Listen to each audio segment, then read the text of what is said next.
yang terjadi baru-baru ini menyisakan duka yang mendalam bagi masyarakat dunia, khususnya Nepal. Lebih dari 8.000 orang meninggal dunia karena gempa yang berkekuatan 7,8 skala Richter tersebut. Jumlah itu termasuk wisatawan yang datang dari berbagai negara. Nepal merupakan salah satu negara tujuan wisata karena letaknya yang dekat dengan pegunungan Himalaya yang memiliki puncak paling tinggi dari seluruh gunung di dunia. Gempa bumi adalah salah satu bencana alam yang ditakuti penduduk dunia. Hampir di seluruh belahan bumi pernah mengalami bencana alam yang satu ini. Kali ini kita akan membahas lebih dalam lagi mengenai gempa bumi.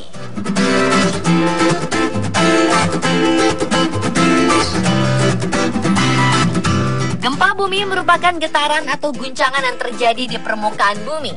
Ada dua tipe gempa bumi menurut penyebab terjadinya, yaitu gempa bumi tektonik dan gempa bumi vulkanik. Bumi kita ini, walaupun padat, selalu ada pergerakan oleh lempeng-lempeng bumi tersebut. Ada kalanya pergerakan bumi tersebut terlalu besar hingga tidak dapat ditahan dan timbullah getaran.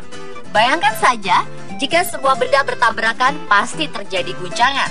Gempa bumi yang diakibatkan oleh pergeseran lempeng dinamakan gempa bumi tektonik. Selain karena adanya pergeseran lempeng, gempa bumi juga bisa terjadi karena energi yang dikeluarkan oleh magma dari perut bumi. Jika energi tersebut terlalu besar, akan menimbulkan guncangan. Biasanya keadaan ini terjadi di daerah sekitar gunung berapi.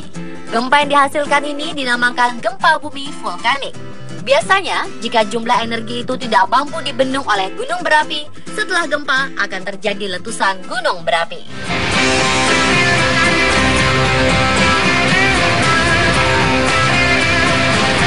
Setiap ada pemberitaan tentang gempa, pasti menggunakan istilah skala Richter untuk mengetahui besarnya ukuran gempa dan efek yang ditimbulkannya.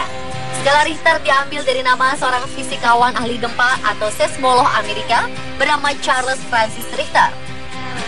Skala ini dia temukan ketika sedang meneliti gempa di Institut Teknologi California, Amerika Serikat. Skala Richter awalnya digunakan untuk sekitar California saja.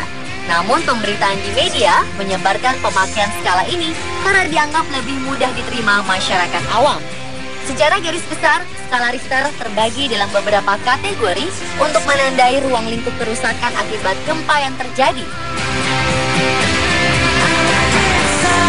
Kategori tersebut terdiri dari skala Richter 0 hingga 2 menandakan bahwa hanya terjadi gempa kecil dan hampir tidak dirasakan oleh manusia.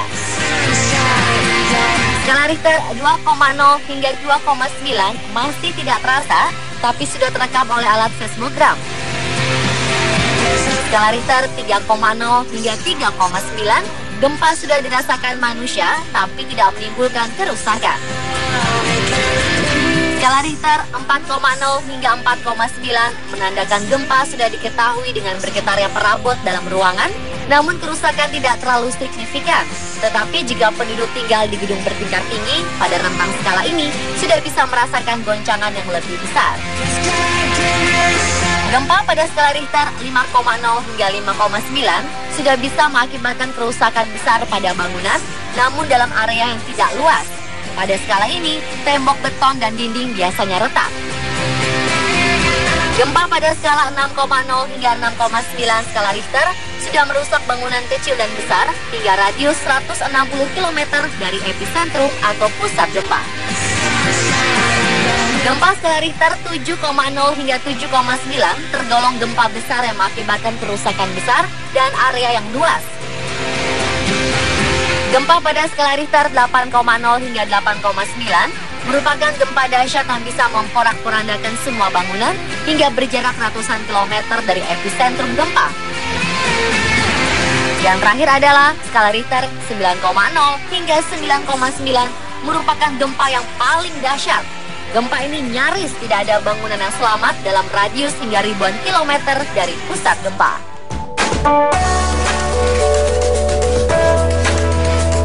Sebenarnya, pengukuran gempa tidak hanya menggunakan skala Richter saja, karena skala Richter ini pun banyak kekurangannya.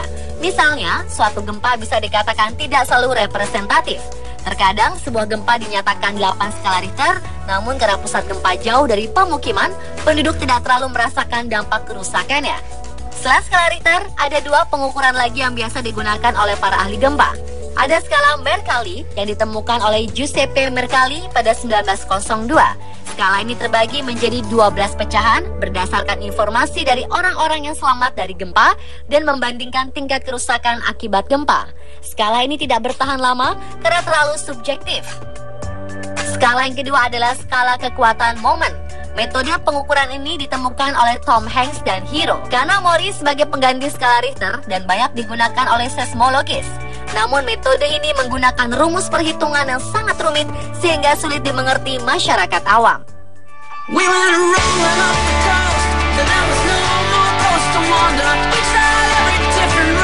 Menghadapi sebuah bencana alam tidaklah mudah. Karena takut dan panik, seringkali kita kehilangan akal dan bingung bagaimana cara menyelamatkan diri dari bencana tersebut.